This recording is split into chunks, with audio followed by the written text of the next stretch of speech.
Alright, Call of Duty Black Ops Cold War is the fifth entry into the renowned Black Ops series, and is host to an extremely well-made campaign, rewarding multiplayer, and one of the better zombies modes that COD has to offer. However, within the larger community, this game is pretty divisive, with a big chunk of the COD fanbase considering this game as one of the worst COD games in history.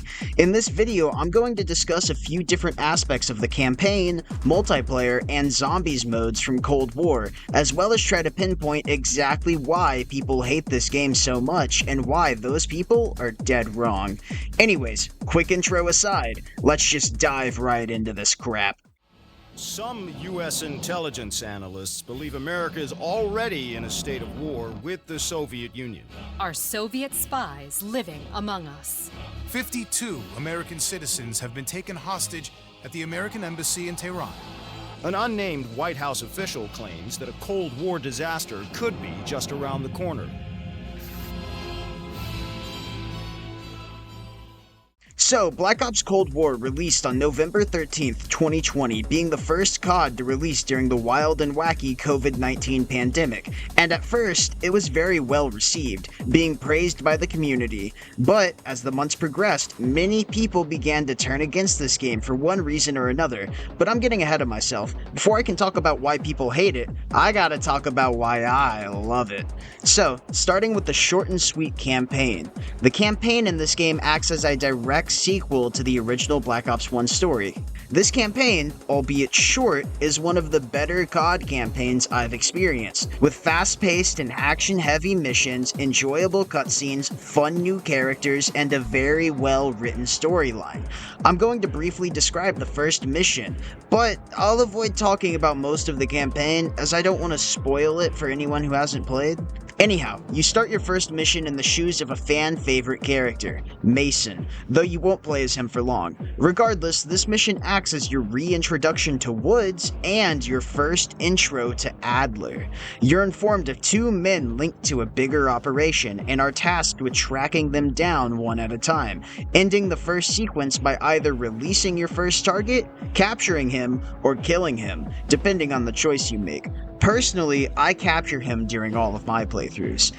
After this, you attack the other target and his camp as he's boarding a plane. You miss your shot, allowing him to try and flee. However, Woods and Adler have other plans, as you begin chasing the plane down, all the while defending your vehicle against the enemy camp.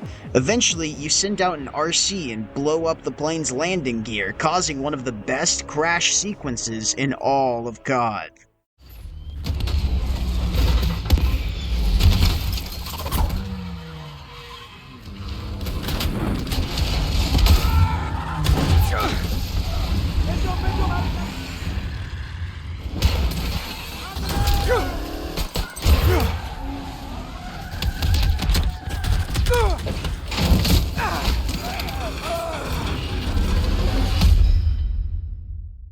After this crash, your target is captured, then killed mid-sentence by Adler as he's had enough of the target's rambling. A cutscene begins and you are then informed of your main target, a Russian spy/terrorist named Perseus. After a quick scene with Ronald Reagan, you are finally able to customize your character, in a very unique way I should add. Using a CIA document, you get to decide on your name, gender, place of birth, etc. Though you can choose to leave a lot of this classified, and certain parts of this document give you perks throughout the campaign, so if you leave those classified, you can create a little challenge run for yourself if you want. Anyways, after creating your character, you're brought into the main base of operations for this game, and introduced to the rest of your team. After this, the real game begins, with plenty of action, well-written cutscenes, stellar acting, and amazing animation to keep you hooked. And oh yeah, obviously the gameplay. As well as a few twists near the end that I didn't see coming, though, as I said, no big spoilers for you, you damn nerd. However, I will reveal that this game has multiple endings, and for those of you in the know, I go for the big boom boom pow pow ending every time. Anyways, before I give away too much, let's move on to the next aspect of this game that I need to talk about, the multiplayer. Fuck, these guys are good. Like, bro, stop your damn complaining, dude. Purple, you're actually What do you want me to ass, use? What do you bro, want me to for do? a guy that's 20 And then you're literally plays complaining all about us day using a this game. crossbow. You're literally You're using actually ass. And the Bro, first round, you're using a complaining fucking about us AK. using a You're a crossbow, but fucking everyone on sweat your and you're team uses a fucking crossbow. ass, pussy. Get some fucking skill and chub it, pussy. The multiplayer in this game is definitely my least favorite aspect, and I can see why people don't enjoy it as much when compared to other games. However, despite it not being my favorite part of this game, I still thoroughly enjoy what Cold War's multiplayer has to offer. I'll go ahead and start off with my few complaints, then move on to the highlights. So, my only real issue with this mode is how the kill streaks work, as they aren't kill streaks, they're score streaks. This means you don't need to rack up a bunch of kills in one life in order to receive a reward like a turret or a missile strike. Instead, players can earn these score streaks by racking up points throughout the game, allowing casual players to get these rewards much easier, therefore eliminating a huge skill factor present in other CODs. This leads perfectly into my other complaints, as despite the skill factor being reduced, the lobbies are still very skill-based, with this game being try-hard galore. So unless you're prepared to be matched with people sweating harder than a 12-year-old playing Fortnite, I wouldn't recommend the multiplayer, unless you really suck ass, in which case the skill-based matchmaking will probably match you with other crap players, though I wouldn't count on that 100% of the time, as just like most other FPS games, the skill-based matchmaking only works about half of the time. Anyways, with those gripes out of the way, I can now glaze this mode up and really get to dick-sucking the Cold War multiplayer.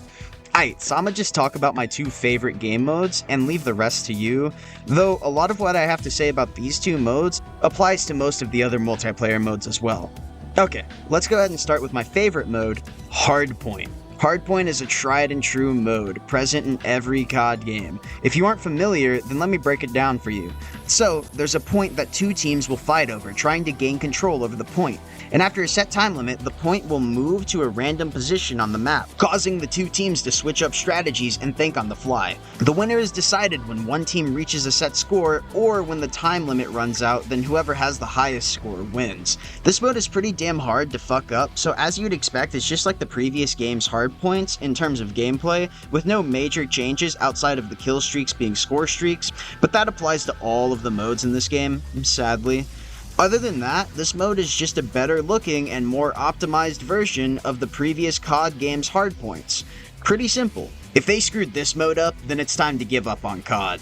Well, that's Hardpoint out of the way. Now on to my second favorite mode, Search and Destroy, the most try-hard mode in all of COD.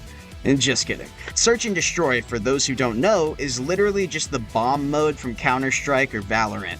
One team of 6 has an objective to defend, and the other team must plant a bomb at that objective, with each round reversing roles. Meaning, on round 1, you plant, then round 2, you defend, so on and so forth. You can win a round as an attacker by either successfully blowing up the point or eliminating the enemy team, and as a defender, you can win by defusing the bomb or killing the enemy team, as one does. The game is decided after one team wins a set number of rounds. Now, just like Hardpoint, and most other COD modes really, this one is really hard to fuck up. However, for players who are at least somewhat decent, this mode will be the worst when it comes to matchmaking because of its sweaty nature. You're likely to be matched with a few people who are much better than you for half of the games you join. And if these sweaty ball-having bastards are on your team, then that's completely fine. But when they're on the enemy team, there is zero fun to be had outside of shit-talking the other team in between rounds. Or, if you're me, replying to their shit-talking by being super flamboyant and nice. Though, other than the occasional matchmaking fuckery, this mode is really damn fun for people looking for a more strategic game mode. Plus, the aforementioned score streak issue rarely comes into play here, as you will probably only end up gaining enough points for a UAV, maybe a missile strike. Anyways, that's my second favorite mode summarized, meaning it's time to move away from multiplayer and onto the most controversial mode in this game, the Zombies.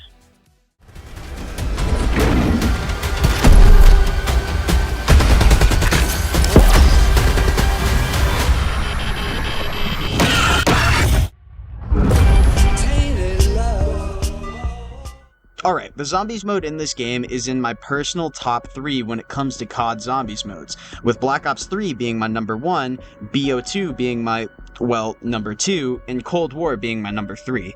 And just like the multiplayer, I have few complaints, so I'll cover those complaints first, then talk about my 2 favorite maps. Anyways, like I said, I only have a couple of real complaints. However, they all play into one another, as they contribute to how easy this Zombies mode is, with this game having the easiest and most accessible Zombies mode in all of COD history. So, my first issue is with the armor system. Personally, I have no issue with the idea of armor in Zombies, though this game's armor is way too powerful. I think for one, it should be harder to obtain the armor, and for two, its strength should be reduced, adding just 1 or 2 extra hits when fully maxed out, meaning players would have to rely more on Juggernog or Zombie shields for high rounds, though Zombie shields aren't in this game sadly. My other issue is with the loadout system, and just like the armor, I don't mind the idea of loadouts and camo grinding, I just take issue with its implementation. If they just simply made it where you can't upgrade your starting weapon's rarity, whether it's by using armor stations or the Easter egg ritual on Outbreak, the loadout rarity should always remain the weakest, making the starting loadout obsolete by time you reach round 10 or so. Now my final issue is with the instant kill melee that lasts for 11 rounds, because if you upgrade your melee attack using the Ethereum crystals, you gain access to a one-hit melee kill for the first 11 rounds of any given map. This one-shot kill should simply be reduced to one-shotting until about round 5 or so. That way you can't just get infinite knife kills for 11 rounds straight. I feel like that's a little bogus. Anyways, that's the major issues out of the way, and as I said before, I only dislike these additions because they make high rounds way too easy, especially considering you can own every perk instead of being limited to 4 or 6. Anyhow, onto the maps of this mode, specifically Mauer der Toten and Firebase Z, both of which are A-tier maps in my opinion. Not S-tier, but still A-tier. So, starting with Firebase Z, this map isn't as horror-heavy as the other maps in this game, but it's still very well designed, with an interesting gimmick, that being every 10 rounds or so, you have to defend a point against a wave of enemies, with higher rounds having full-on boss fights against Orda. Also, the Easter egg on this map is one of the easiest Easter eggs in this game. Well, at least to me it is. Many people consider the D-Machine Easter egg as easier, though I think that's just because the D-Machine Easter egg is faster. Regardless, the egg on this map has some very straightforward and baby easy steps, with the boss fight being especially easy. This means little Timmy could breeze through this bad boy all by himself. Now, aside from the easy as shit Easter egg and sunny atmosphere, this map is among some of the best Zombies maps in history, according to me, with it not being too big or too small, the layout being open enough for you to train a horde in multiple areas, but also tight enough in certain areas, allowing for you to actually be downed if you aren't paying close enough attention to your pathing, plus the abundance of mimics and manglers throwing you for a loop every now and again. If this map was set at night and the Easter egg was a bit harder, then Firebase Z would be my favorite map in this game. However, that title goes to Mauer der Toten. God, that's such a smooth segue. Fuck, I'm so cool and epic, bro. Oh my god. And anyways, Mauer is my favorite Zombies map in this game, with its horror dialed right up to 11, its Easter egg being relatively challenging, especially the boss fight, plus the layout of this map is a damned masterpiece.